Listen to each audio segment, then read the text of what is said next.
শ্যামলী পরিবহনে ঢাকা থেকে বুরঘাটা যাওয়ার উদ্দেশ্যে ঢাকা কমার্স কলেজের সামনে থেকে উঠলাম, কিন্তু যাত্রী ছিল না, বৃষ্টি ছিল, তো সকাল। তো তারপর টেকনিক্যালি কিছু যাত্রী উঠেছে।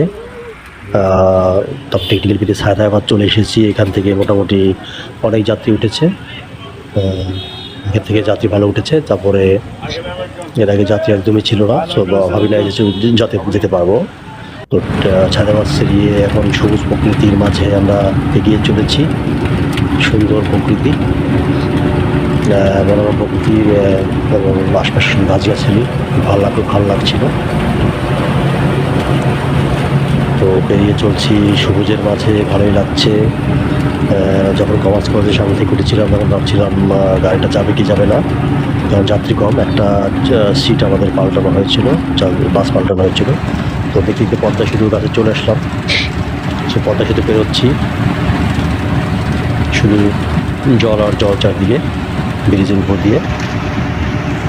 পদ্মা সেতু পেরিয়ে আমরা ভাঙ্গার উদ্দেশ্যে আবার সবুজ প্রকৃতি, মায়াময় প্রকৃতি উপভোগ করতে করতে যাচ্ছি। এবং ভাঙ্গা পেরিয়ে আমরা মুকসুদপুরে চলে এসেছি, মাদারীপুরের। এখানে স্টপেজ দিয়েছে 20 মিনিট।